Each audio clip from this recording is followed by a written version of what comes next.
6:45 and Grace is asleep. She's been asleep for 20 minutes. She didn't have good naps today. Yeah. Sunday. So now it's just us time. December 10th. Sure. Sunday, December 10th.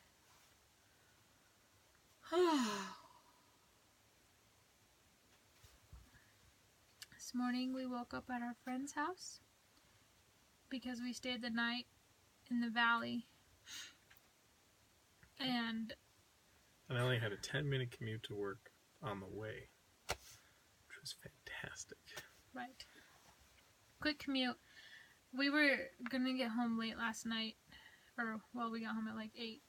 But I didn't want to have to warm up the house from like 30 degrees at 8 o'clock at night and then have to deal with staying up and keeping the fire going and everything like that. So we have really great friends. It's the friends who gave us their house key a couple years ago. And they said we can stay there whenever we want, anytime. So we do. It's really nice. Yep. So you went to work. I went to work. Next Sunday is probably going to be your last Sunday that he has to work. It will be because we're off Christmas and then New Year's. Yes, but there's a chance that he might not have to work next Sunday. Yeah, if we get far enough ahead everywhere in the building, then they're going to cancel the shift. So fingers crossed that we can keep killing it. Yep. And so I left our friend's house at 11, went straight to church, got there at noon. You left the valley. Yeah. To come back up to our home ward. Yes. In Camas. And I went to church, got home a couple hours later. Grace fell asleep in the 6 minutes that it takes to get from church to our house, so I left her in the car, a warm car, while I brought all of our baggage in and started a fire and started the warming house process. And then Nick got home. And I joined the warming house process. Yes. And then Grace woke up and just been chilling. She was cranky. She was very cranky. She was yawning from the tired. second that she woke up. Yeah, she was fighting everything. Wouldn't eat, wouldn't drink, didn't want to sit down, didn't want to play, didn't want to jump. No, she didn't even want to She jump. didn't want to jump. Which is like her favorite thing. Stop I'm yawning. yawning like They're going to go to sleep 42 if you keep yawning. times. Right. Anyways. Church. Neighbor spoke. So, oh yeah, well, our one neighbor, Tammy, she taught the Relief Society lesson, and it was about how we can use the atonement in our lives. And she had the primary kids come in. Well, the older primary kids came in, and some of them were holding like candles and lights and stuff. And they came in and they sang Gethsemane. Because it's their favorite song. Well, it totally went with the lesson. Yeah, and it's their favorite song. And then they ended up leaving the candles and stuff on the display table.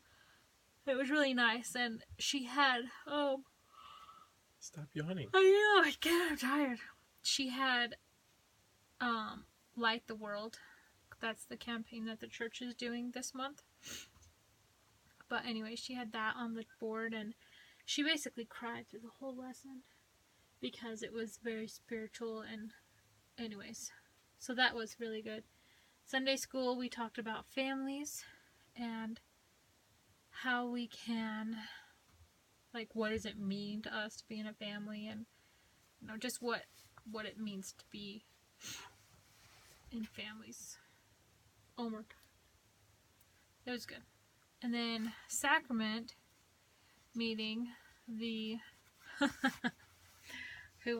Miles was presiding, and he made an announcement that missionary prep was going to be tonight at 10 p.m. 10 p.m. And then he got up and he's like, no, it's going to be at 5. Not 10. Anyway, so that's funny. And then primary kids sang a couple of Christmas songs. The ward choir sang a couple of Christmas songs. And then our neighbor... You done? I know. We're just passing it back and forth at this point. Every time you yawn, 2 minutes later, I think yawn. it's... The house is dark, and then we have these two lights Yeah. right here. So I think that's what's making me tired. Anyways, so our neighbor spoke. The topic was, how has the birth of Jesus, like, influenced your life or something like that? And he said that he's never really thought about how the birth influenced his life. He's always thought about, you know, adult Jesus type of thing, but not baby Jesus. But Sweet baby Jesus. he shared... Sweet, cute, cuddly little baby Jesus. Okay, anyways. Among other things, he shared that when he was on his mission, his mom sent him a picture of... It was basically the silhouette of a guy. He had his arms out, apparently. And this... Inside of this silhouette, or this outline, was a bunch of circles that filled this whole guy up. And some circles were white and some circles were dark, and the dark circles represented sin. And he said that, say you have, he used a example of addiction. Say addiction is one of your sins. And he's like, so you take that black circle that's full of your addiction, and you get rid of it and you throw it out. Well, you're left with an empty circle. And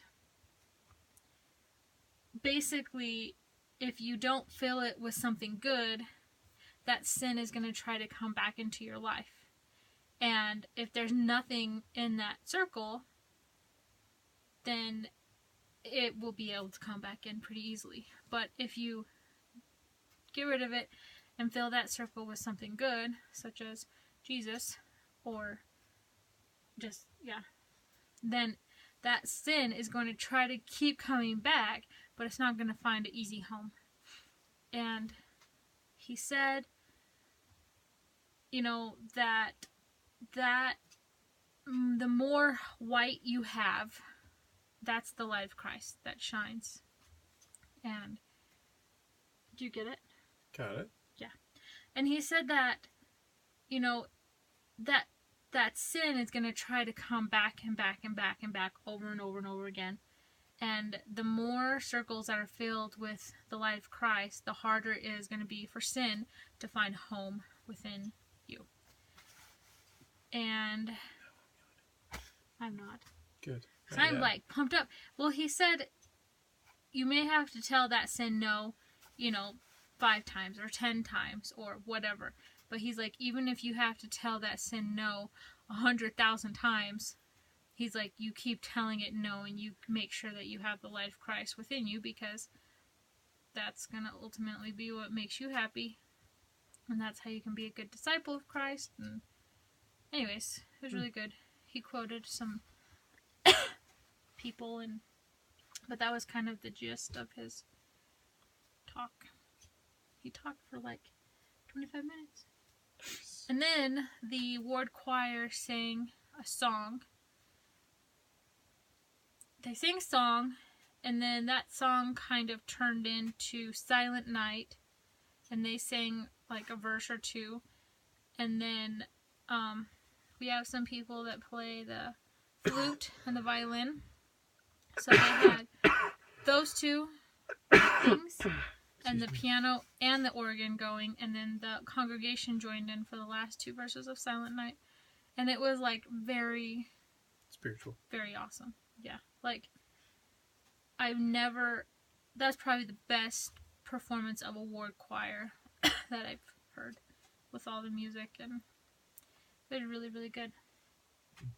So that was church. Everybody's like, where's Nick? Where's Nick? I'm like, he's working. Oh, and people saw our vacation, our pictures up on Facebook of when we went to Arches yesterday, and they were saying how neat that was and how did we like our trip. And I told them that it was just like a spur of the moment thing, and it was awesome. Like, it was really, really fun. And one of our friends said that that's what you gotta do. You just minimally plan. You just decide to go somewhere and you go. And they said that a lot of things don't go wrong because you don't really have a plan. So you just kind of deal with it as you go along.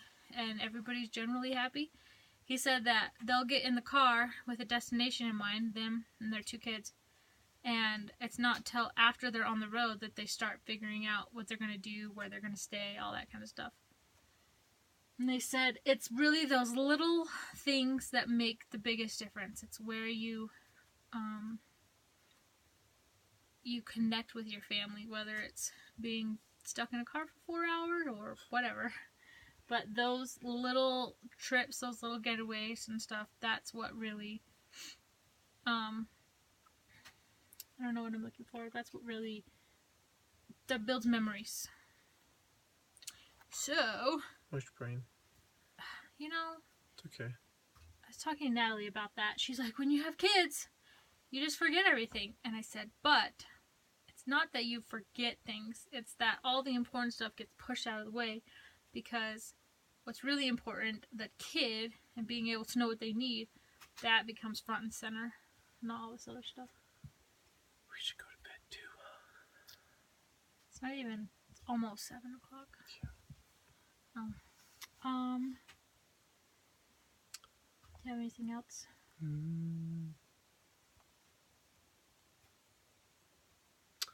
I went to fill up my car with gas today, and the gas station had just lost power, so none of their pumps were working. And I took that as a sign of, hey, you're not supposed to spend money on the Sabbath day. So, Which normally we don't. which normally we don't, but that